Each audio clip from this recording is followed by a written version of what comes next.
Emerson is signing from Chelsea today. Bit of a transfer roundup and a bit of a mishmash. In fact, he's had, I believe, his second medical. When I say signing today, I'm in such a hurry to do this video that I'm worried that I might not get this video completed by the time he signs. So the signing will be done today. Whether West Ham announce it today, you know, like to stitch a video together and do the big announcement and the rest of it, I really don't know. But anyway, we're signing him, and I, for one, welcome him to West Ham. I'm a bit mindful at the moment about a lot of the negativity around the club, about everything, and I'm not going to sit here and insult you and pretend that everything is brilliant. After the result against Brighton, I was really grumpy. I mean, really, really grumpy about it. You might have noticed in the review and the subsequent videos that I did and my Patreon player ratings, but it was sort of a bit worse than that. I was grumpy the next day. I'm never grumpy the next day. I woke up and I still had the about West Ham, and you know, it's not a nice way to be. However, I'm trying to inject a little bit of positivity, not just into you, but into myself. I'm trying to make myself feel a bit more positive about it, and I am sort of aware that there's a lot of people who are saying, "Oh, Emerson's rubbish," and all this sort of stuff. I think he might be all right. I think he's okay. I think he looks like an okay player, but there's been a lot of that. Skamaka's rubbish, Declan Rice rubbish. I get it. I do understand the negativity, but it is sort of a little bit overwhelming, I think. And I'm trying to look for positives of ways we might get out of this. And another signings is good news. And Emerson is not going to be the only one. Look, David Moyes' words, a manager is judged on his signings. He succeeds or fails on the back of his signings. So, I mean, he's really going to get to put that mantra to the test. He is. All I think I would wish a bit more was that he would trust his signings more. So he says the words, "I'm judged by my sign, judge me on my signings." And he turns around and says, "Oh, I think I might prefer to play the previous players, the older players now." So, look, that's got to stop. This is not particularly a video about David Moyes. You know, I've said a lot about David Moyes the last few days. I've got a lot more to say, but this is really about the transfer targets and the signing of Emerson. I think the one thing I would say with these signings is we're having to adjust really to the reality of the situation. When David Moyes started, he said, "I only want to bring in players who are better than what we have in the team, better than players we have currently at the moment." So as I mentioned on yesterday's video, I thought that meant we bring in better players in the first team, and the first team players get put on the bench. It appears he's buying squad players. And so with that in mind, once you get past the sort of irritation of that, and it did irritate me, I've got to be honest with you, you've got to start looking at Emerson as a squad player. I think he probably is a good squad player for West Ham. I think there'll be times when he plays better than Cresswell. There'll be times, hopefully, he puts pressure on Cresswell. What I don't want to hear with Emerson is, "I'm trying to get him ready for the Premier League." I really don't want to hear that, because I've heard enough of it already. I think we've all heard enough of that about all the players already. Because it's just not something that other clubs seem to do. Positives about Emerson, I think he's a good defender. I think he's okay. Look, he's not the best left back in the world, but he doesn't have to be. If he's coming in as a squad player, he just has to be better than the alternatives. And at the moment, we don't really have any. Basically, can he be better than Cresswell on his day? Well, yeah, I think so. I thought Cresswell was all right against Brighton, having said that. Is he a better option when Cresswell is injured or suspended or whatever than playing Ben Johnson there? Again, he probably is. So what I really like about Emerson is that Emerson wants to play football. Emerson is not happy. You've seen a lot of these players over the years are happy just to pick up their wages. In many respects, and I liked Arthur because Arthur never complained, but Arthur was probably happy to pick up his wages. He'd never got the impression he was banging on the manager's door and there was any urgency to get in the team. He was happy to be that. Emerson wants to play football.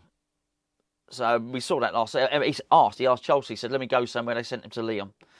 He could have stayed at Chelsea and picked up more money. So I quite like that when players do that. It shows that they want to play. And I expect every footballer to want to play. So, you know, being a first teamer at West Ham, and let's hope David Moyes, it's all I hope. I hope if what he's been given is the opportunity to come to West Ham to play first team football, what I don't want him is instantly demoralised by being put on the bench. Let's put it that way.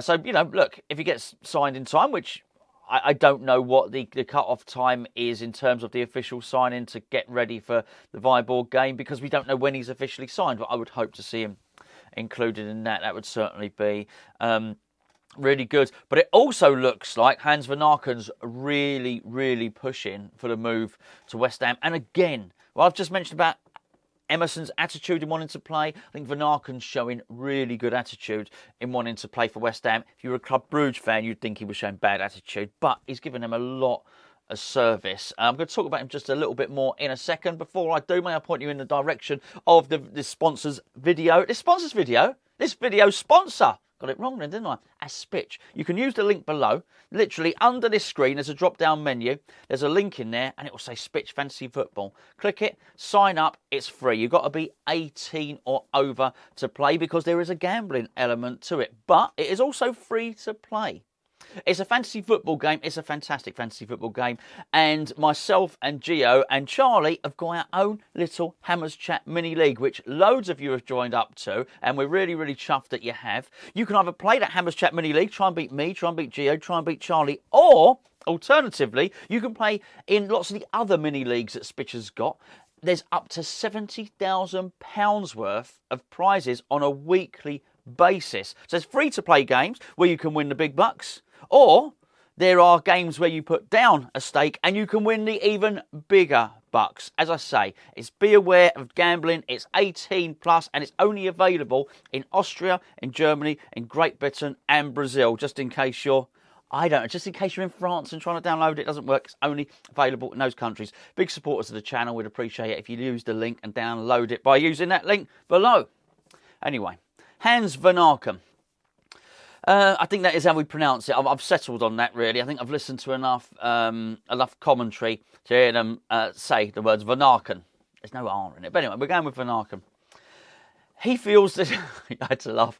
I read the thing. It said, Hans Vanaken, he said he wants to leave Bruges because he feels this is his last opportunity to play in the Premier League. But, well, West Ham might not be in there for much longer. Sorry, gallows humour. I'm sure we will. Well, we better bloody be. Anyway, he wants to join. Now... Again, there's a lot of negativity towards his signing. A lot of people saying he's not quick enough. Well, he's not quick. Okay, he's not quick. He really isn't. I don't believe him to be a carbon copy of Souček. My main gripe with Souček is basically his pass and move and his touch and his technique. Vanaken's got really good technique, really good first touch, really good passing. He's a very, very good player. Excellent technique. Also, he's not a box-to-box midfielder like Souček is. So I think if people are looking at it thinking, oh, he replaces him in the team, I'm not so sure. I'm really not. Which in itself does pose an additional question, I think, anyway, which is who is going to play in that position. Now, I've been reading a lot of rumours today in terms of a box-to-box midfielder because it does look like Declan's sitting now. It looks like when Souček first arrived, Declan was sitting, Souček marauded forward. Then last season, it was almost Souček was back there more, but Declan was allowed a bit more licence. Doesn't appear there's any licence for Declan this season. Maybe I've read it differently to you. He's definitely sort of sat back there. He doesn't see... It doesn't, and that's why I say it's an easy criticism to people say, "Oh, Declan's playing crap" and all the rest of it. Look, nobody's playing well, but I do look at him. Looks like he's handcuffed to basically the defensive midfield position, and I'm pretty sure David Moyes would have liked to have brought in a defensive midfielder. It just hasn't happened. However, what we can't persevere with is this situation where, well, I think Souček and Declan Rice are so far apart from one another on the pitch. Look, that's his midfield partner. You've got to be close together. You've got to work as a team. They're miles apart. They're absolutely miles apart. Souček has sort of, he's gone right up the pitch, and Declan seems to be stood there on his own. So I just don't think it's working with Souček there. So what's David Moyes going to do? Is he going to bring in Emerson? Yes, looks like that's done. Is he going to bring in Vanaken? Looks like that's happening as well. But I don't see him as the answer to that guy. That's going to be in the middle. So lots of rumours today, I'm hearing, that we might be in for Conor Gallagher on loan. I would really like us to make this signing, and it shows how things have shifted. And I don't want to say things have shifted, not just our targets, but in terms of, I think, our need, and certainly the way I'm thinking, sort of desperation in my mind to get some energy into that midfield. Now, I don't really know what's happening, because I'm not saying that there are players with no energy. I think the team are starting to look fitter, and they get they get fitter. I think Fornals looks really full of energy. I think Mikel Antonio looks really fit. I think Ben Rama looks fit. Bowen in the last game was winning foot races. I don't think he did play particularly well, but he was winning foot races. I don't think it's a fitness thing. I think Sufal looked fit. I was going to say Zuma. He didn't. Zuma looks broken, but we'll deal with that. That's a separate video. So it's weird, but I think what I'd like is someone in the middle who's buzzing around. And I think Gallagher would be that, and Gallagher would do that. In many respects, I think Gallagher would occupy the space which Souček seems to be vacating, but he would also make those late runs into the box. All right, he doesn't get the headers and all the rest of it because he's not got the physical size of Souček, but he times his runs really well into the box. He's a goal scorer, and I think he'd be a really good signing for us. And as ridiculous as it sounds, it may well be that West Ham have signed £130 million worth of players by the end of this window, but possibly one of the most important ones may well be someone we get on loan.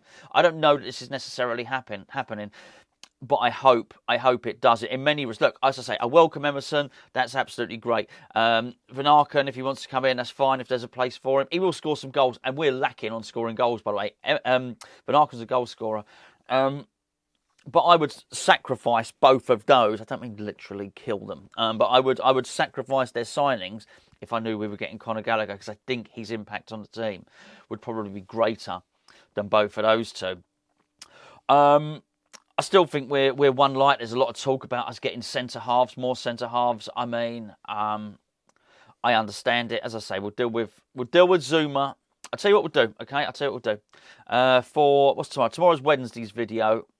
Myself and Gio, on our player ratings, we had a really good discussion about Kurt Zuma when we were basically trying to appraise him and rate him after the game. So tomorrow's video, we'll clip a little bit out of that Patreon player ratings, and we'll pop it on here, and you can have a little listen to that, because there's a lot of concerns and there's a lot of worries, certainly, with Kurt Zuma. I certainly don't feel we've got that £30 million colossus there who's, sort of stopping all attacks before him. He looks broken. As I said, so I sort of do understand that we might want to bring more centre-halves in, but I just think at some point we sort of got to stop. I hope Dawson's... Who'd have thought this, actually? I was just about to say, I hope Dawson's close. Who would have thought this? That I'm really looking forward to, what I think could make a massive difference to us, is us getting a loan signing in Conor Gallagher. And the other thing would make a massive difference to us would be Craig Dawson coming back and playing in the defence. It ain't great, is it? It ain't great, but we know that Dawson can do a job. Well, not just do a job. He's an excellent centre-half for West Ham. He really is. Every so often, he'll make a mistake that concedes a goal. But you know what? Well, that's happening anyway. It certainly doesn't happen with Dawson in every game. And Dawson provides a goal threat as well. And he's a leader. And that team is crying out for leadership. He's not the most vocal of players, actually, but he does carry a quiet authority about him. He demands respect. And I'd really like to see him back in the team, irrespective of what the component parts are of the rest of the defence. I'd like to think this wasn't the long-term future of West Ham, but at the moment, regardless of the signings, regardless of Ogbonna or Zuma or Gerd or Keira or whoever else it is, I'd be looking to get Craig Dawson in there and then build a defence around him. And that's it ain't great, you know what I mean? It ain't great. Came in a loan signing from Watford, whatever, £2.5–3 million permanent transfer. But that's where we are at West Ham. We now need to start thinking a little bit differently and start getting some points on the board. But anyway, there you go. Emerson signing today. May have signed already by the time I've edited this and put all the Spitch badges up and done all my stuff. Vanaken, I'd imagine, in for talks this week. Is that it? I hope not. Do you know what? We need another 2 players above and beyond that. Do you know what? I'd sign players up as quickly as possible, because otherwise, if we're not careful, players are going to be looking at West Ham thinking, oh, I don't know. People are going to join in West Ham saying, can I have a relegation clause in there, please? Which is something they wouldn't have even considered last season. Anyway, that's it. I'll catch up with you tomorrow. In fact, I'll catch up with you tomorrow.